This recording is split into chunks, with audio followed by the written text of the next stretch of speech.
Good evening, everyone. It's very cold here at the moment, sub-zero temperatures.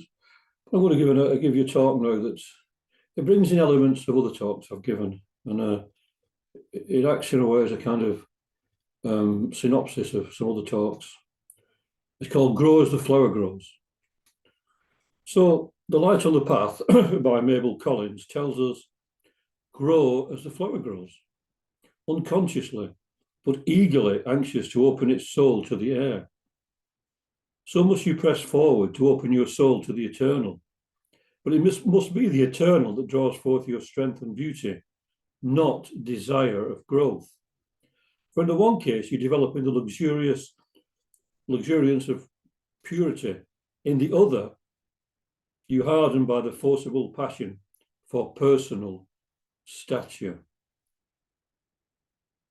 And as I've mentioned many times, the theosophical definition of meditation is the inexpressible yearning of the inner man or woman to go out towards the infinite. And this was first used in an article, The Elixir of Life, by Godolphin Mitford, in the Theosophists for March and April 1882. It has been used a few times since by other theosophical authors. The main lesson of theosophical teaching is that we are as much part of nature's unfolding as a tree or a flower. The secret doctrine assigns us our place in that process, so long as we don't get bogged down in the technical details and therefore lose touch with the essence, which enables us to make it a living reality in our daily lives.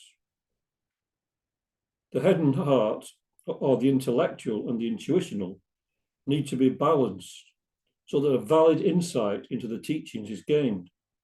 H.P. Blavatsky tells us in The Voice of the Silence that even ignorance is better than head learning, with no soul wisdom to illuminate and guide it. We can learn much by reading the Book of Nature.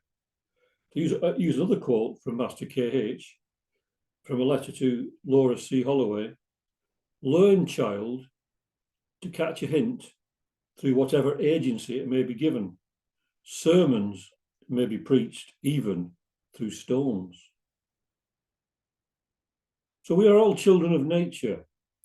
Everything from a mosquito to a universe goes through the same processes of birth, maturity, old age and death, and then rebirth. These are the laws governing the manifested universe.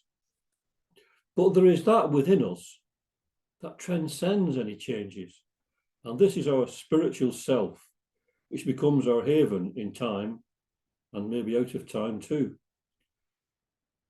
There's a point in our awakening that is almost imperceptible and indescribable, when we sense the true dignity of human nature and feel a great sorrow at the state of humanity at the moment. In words, it doesn't seem like I'm saying anything much or new, because it is a feeling, an experience that can never be put into words, because words cannot reach it. They fall far too short. But then we begin to understand our relationship with all things.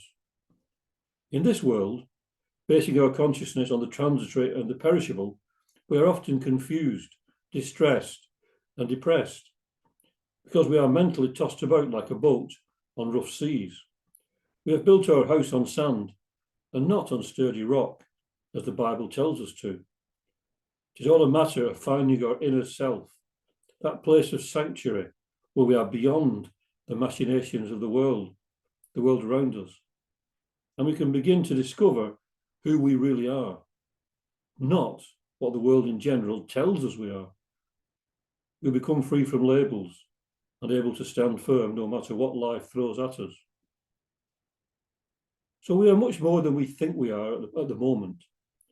We have gained something very precious on our journey, and that is self-awareness, self-consciousness, the ability to take our progress in hand and proceed by self-induced and self-devised efforts, as the secret doctrine tells us. And we are able to contemplate the world on a higher level and realize that we are multidimensional beings according to the teachings of all the great spiritual teachers of the world. And we should strive towards that understanding each to the limits of his or her ability. Now, most of us here love to get away from the mephitic city and out into the clear, pure air of the countryside. Here is a balm for the troubled soul, as all the sights, sounds, and smells that are natural are also harmonious. Even the wind in the trees is soothing. Thunder and lightning has its appeal, and the rain falling through the leaves is melodic, as long as we have our umbrella with us. It's easy then to find out we fit perfectly into a natural environment. Whereas in the city and towns, we might often feel a kind of loneliness and ill at ease. It's also hard to feel lonely in the countryside, even when by oneself. Whereas in the city, surrounded by people, we may feel very lonely and isolated. So why is this? It comes down to what I've said earlier, that we are as much a part of nature as a tree or a flower. And so we are in the habitat we should be. But the city consists mainly of buildings, institutions, etc., divorced from the natural and produced as a result of materialistic concepts and ideas. They do not feed the soul. In fact, they can stifle it. There are, of course, many oases in the city's parks and cultural and spiritual institutions, etc., but none as wonderful and healing as a natural landscape. Although, you know, you can get a lot of inspiration from these places. It takes a strong soul then to surmount these external hindrances and live in tune with the infinite or the higher self.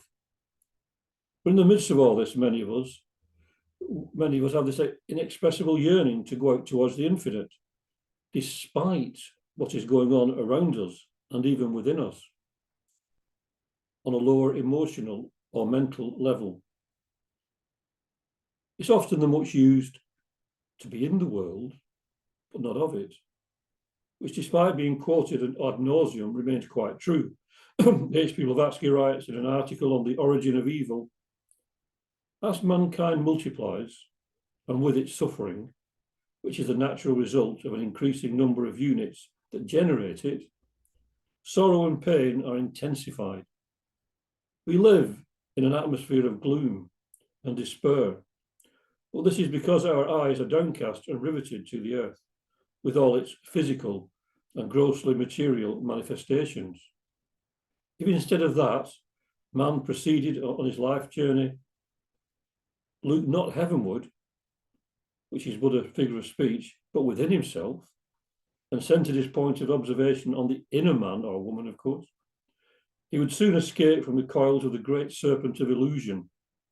From the cradle to the grave, his life would then become supportable and worth living, even in its worst phases. And this is incredibly comforting to our often buffeted selves. We have to open ourselves to the light as the flower does. In fact, to use another short quote from HPB's article 1888, in a garden of sunflowers, every flower turns towards the light. Why not so with us? Indeed, why not so? So just as the physical sun hopefully warms our outer selves, so there is a spiritual sun which warms and illumines our inner self. Well, it's the same sun, but on a different level. We have 7 different levels of being, as Theosophy teaches. On each of these different levels, the sun, there's a different aspect of the sun, because the sun also has 7 levels of being. It is this inner sun we must turn to grow as the flower grows, with this strong yearning to live in the eternal. Now, desire is a difficult word, as we are told to transcend all desires on the path. But we must perhaps dovetail them all into one transcendent yearning to live in the light of the Spirit. But then we hit another problem, mentioned in the opening quote from Light on the Path. It says, but it must be the eternal that draws forth your strength and beauty, not desire of growth. So this yearning must be for the eternal, without any desire to grow, just to become the eternal. Our worries and anxieties come from our feelings of mortality. We often dread old age and death the passing of the years, unless we do develop this feeling that we are really immortal beings with eternity before us and behind us. We need to develop this feeling that we are really immortal beings with eternity before us and behind us. We see the eternal encompassing past, present, and future in one absolute is.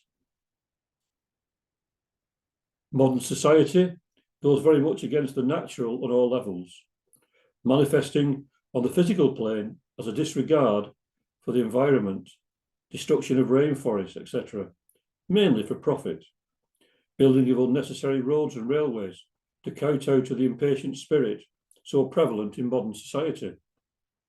The voice of the silence says, as a quote I use quite a lot, help nature and work on with her, and nature will regard thee as one of her creators and make obeisance. And she will open wide before thee the portals of her secret chambers, lay bare before thy gaze the treasures hidden in the very depths of her pure virgin bosom. Unsullied by the hand of matter, she shows her treasures only to the eye of spirit, the eye which never closes, the eye for which there is no veil in all her kingdoms. Then will she show you the means and the way, the first gate and the second, the third up to the very seventh, and then the goal beyond which lie, bathed in the sunlight of the spirit, glories untold, unseen by any save the eye of soul. So this points to the fact that we must work along with nature and not against her.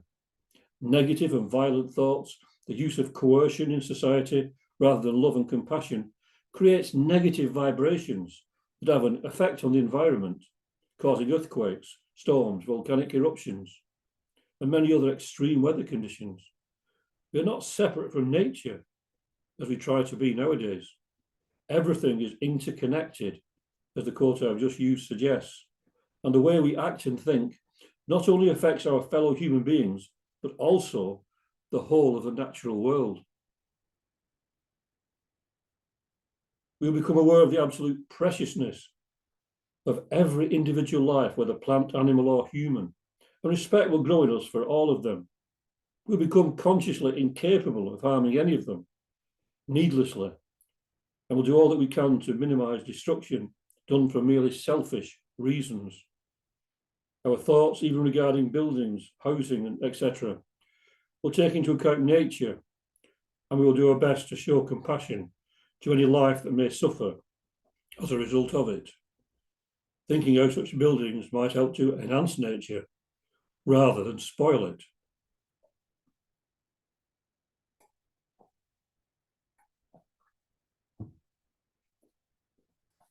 So we must learn to show respect for nature and to think how our actions affect it.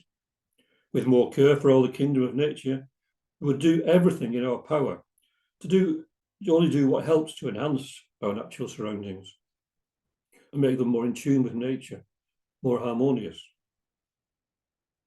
In time, we will learn that true peace and bliss can only be found in the land of silence and non-being, not in the noisy, discordant society we have created due to our isolation from our true nature. So the luxuriance of purity, which is also mentioned, is an interesting concept. To many people, purity may breed arrogance and a feeling of superiority over others who are struggling against their lower nature.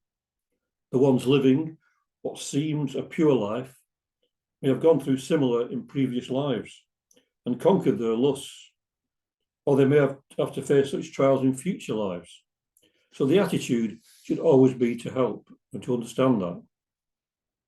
The forcible passion for personal stature shows that the aspirant has not yet freed themselves from the great dire heresy of separateness that weans them from the rest, and they are still attached to forms and titles, etc. Another thing I use quite a lot is from the Diamond Sutra, which states that if a bodhisattva or harat thinks of themselves as a bodhisattva or harat, they're not really a bodhisattva or harat, because they are still clinging to conceptual views of what those terms mean. We have to get beyond all conceptual views. So The Light on the Path, translated by Mabel Collins, says, look for the flower to bloom in the silence that follows the storm. Not till then. It shall grow, it will shoot up, it will make branches and leaves and form buds while the storm continues, while the battle lasts. But not till the whole personality of the man is dissolved and melted, not until it is held by the divine fragment which has created it as a mere subject for grave experiment and experience. Not until the whole nature has yielded and become subject unto its higher self can the bloom open. Then will come a calm, such as comes in a tropical country after the heavy rain, when nature works so swiftly that one may see her action. Such a calm will come to the harassed spirit, and in the deep silence, the mysterious event will occur, which will prove that the way has been found. Call it by what name you will. It is a voice that speaks where there is none to speak. It is a messenger that comes, a messenger without form or substance. Or it is the flower of the soul that has opened. It cannot be described by any metaphor, but it can be felt after, looked for, and desired, even amid the raging of the storm. The silence may last a moment of time, or it may last 1,000 years, but it will end. Yet you will carry its strength with you. Again and again the battle must be fought and won. It is only for an interval that nature can be still. So, the awakening in us of an awareness that we are truly spiritual beings brings about incredible changes to our lives. We come to realize that no matter what happens to us, nothing can ever touch this true self. Only the transitory personalities suffer. We also come to realize that whatever happens to us, seemingly good or bad, is all helping us to become aware of our mortality, of our immortality. Both. Everything is helpful if we have the right attitude. The eternal must draw forth our strength and beauty, as the quote says. The consciousness of eternity certainly completely alters our view of the world by a kind of divine alchemy. Our whole being becomes consecrated to a more enlightened experience of what is around us and within us. Strength comes from knowing at last that we are not weak, miserable sinners, as the Christian church has tried to make us believe for centuries, and that we do not need intermediaries to save us, not even Jesus, but that we are denizens of eternity. HPB writes in The Key to Theosophy, from strength to strength, from the beauty and perfection of one plane to the greater beauty and perfection of another, with accessions of new glory of fresh knowledge and power in each cycle. Such is the destiny of every ego, which thus becomes its own saviour in each world and incarnation. It's like the flower finding its way from the dark earth out into the sunlight and growing in that light until it finally blossoms. So we blossom in beauty in the light of our higher self. We come to an awareness of who and what we truly are, not what the material-orientated world has made us believe we are, with all its limitations and divisions and misunderstandings and misrepresentations of what it is to be truly human.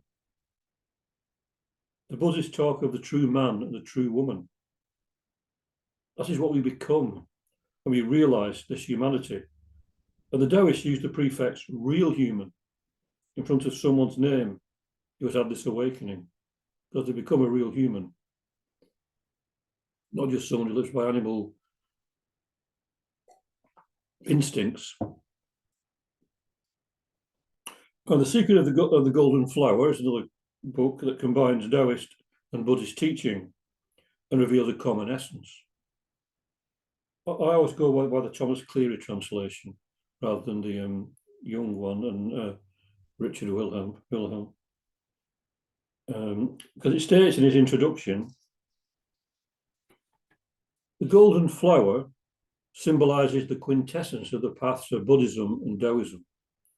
Gold stands for light, the light of the mind itself.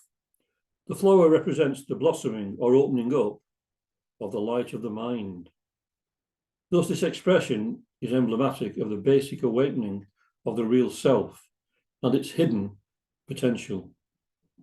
So the book talks mainly about turning the mind around from an involvement with the things of the world to a more spiritual orientation.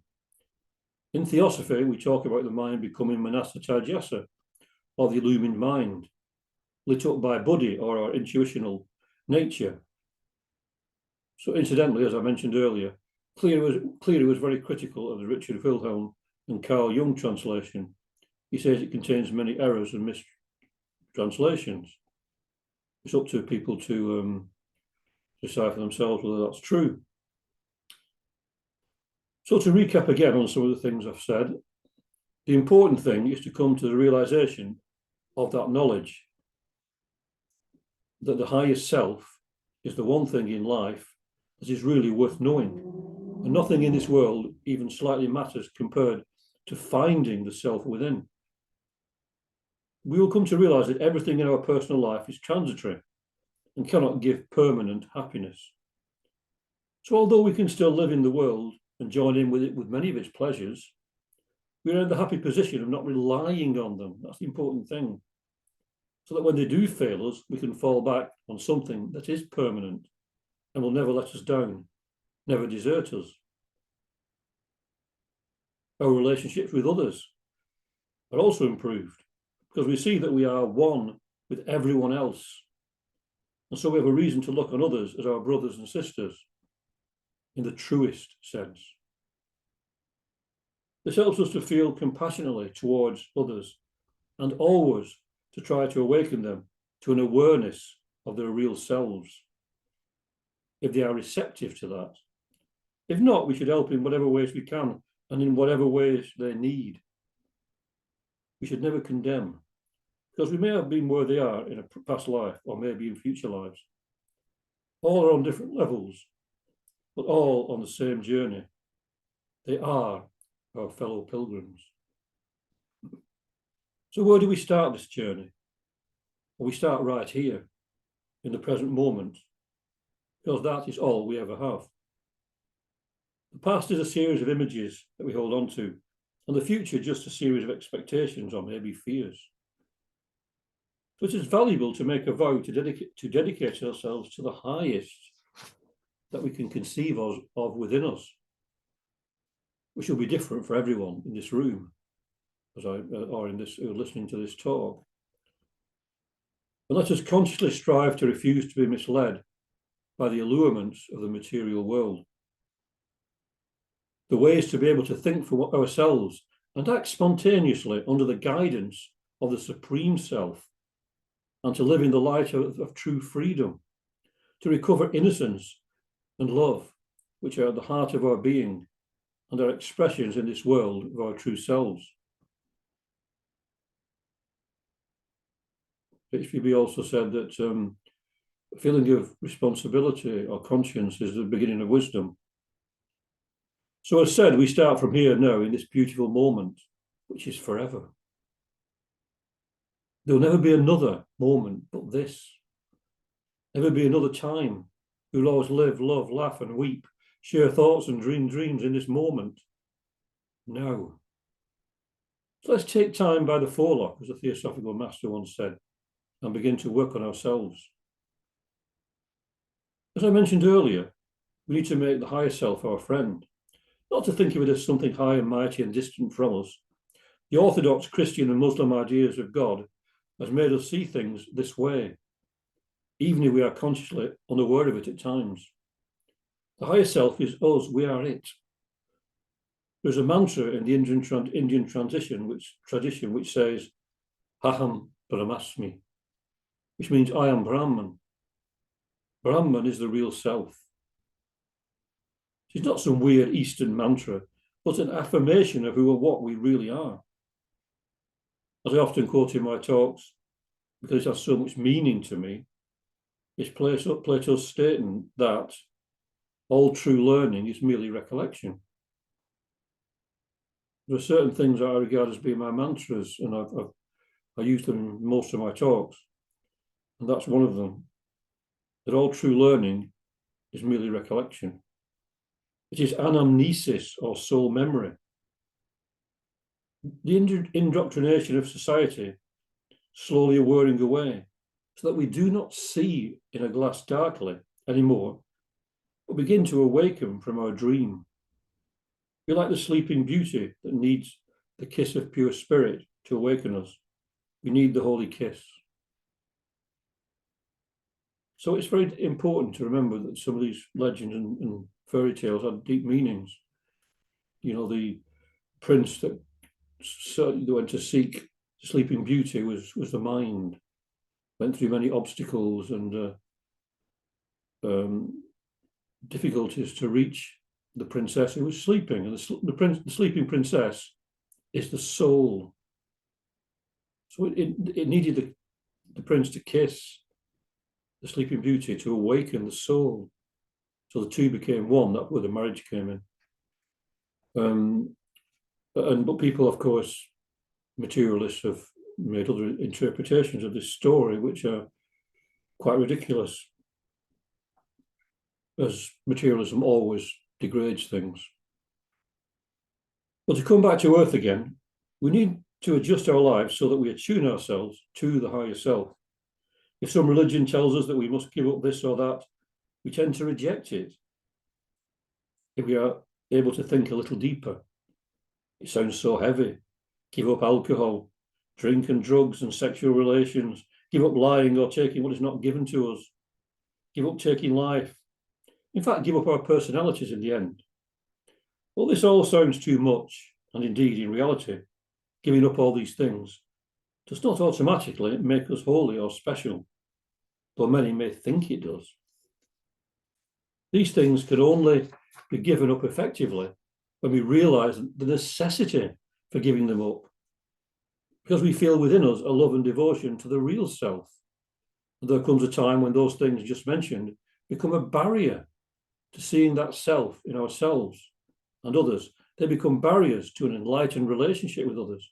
They befog our minds and become like the poison robe that clung to the body of Hercules, so that it tore at his flesh as he tried to get free of it. But if we can become like Hercules, then we will do well, because these struggles killed out the lower part of his nature, and like the phoenix rising from the flames, his struggles purified him. And this is the teaching of most works from the East and some from the West. The Bhagavad Gita teaches us to fix our whole attention on the higher self, symbolized by Krishna, who says he is the Lord, the witness, the resting place, the asylum and the friend. Also, many of the Christian and Sufi mystics talk about merging themselves into God. The Buddhists talk of the impermanence of the personal self, and through the process of meditation, the emergence of the true man or woman is said, and of the eventual oneness of the soul with the universal oversoul. So all of the great religions deal with this problem, and all of them, in their inner essence, encourage us to find our true self. Robert Crosby, who was the founder of the United Lodge of Theosophists, writes, "The patient dwelling of the mind on a single thought results in the gaining of wisdom. Aspiration towards the higher self should form part of the daily meditation, the rising towards the higher planes of our being, which cannot be found unless they are sought." We have to keep this clear in our minds, that we are aspiring towards the higher self, and that we must resolve to make it a living power in our lives. And if we are to follow the true theosophical spirit, we should try to communicate some of its power and beauty to others, particularly those who are suffering. HPB writes in the Key to Theosophy, "In every conceivable case, he or she Himself must be a centre of spiritual action, and from him and his daily life must radiate those higher spiritual forces which alone can regenerate his fellow men or women and women. We must never forget in this context that the heart of theosophy is altruism. The masters themselves stated that they wanted a brotherhood of humanity and a real universal fraternity started. This was the aim of founding the society, and they also state that it was never meant as a training ground for adepts. The welfare of humanity was of paramount importance to them, and in cultivating an awareness of our higher self, we must always keep this in mind. The higher self is our true guru. We may need worldly gurus at certain stages to steer us on the way, perhaps, and help us to attune our beings, but we have to walk the path alone. No one can walk it for us. So in one sense, like they said in the 60s, we are true flower children, opening up to the light and realizing what flower power is in a higher sense and in reality. Well, thank you very much for listening. Hope you got a lot from that. A lot of it was taken from other talks, and I just wanted to do a recap of lots of different things that I've said to remind you of certain things. So hopefully I'll see you again soon. Om Shanti, Shanti, Shanti. Peace, peace, peace. Peace on earth, goodwill to all beings. Thank you.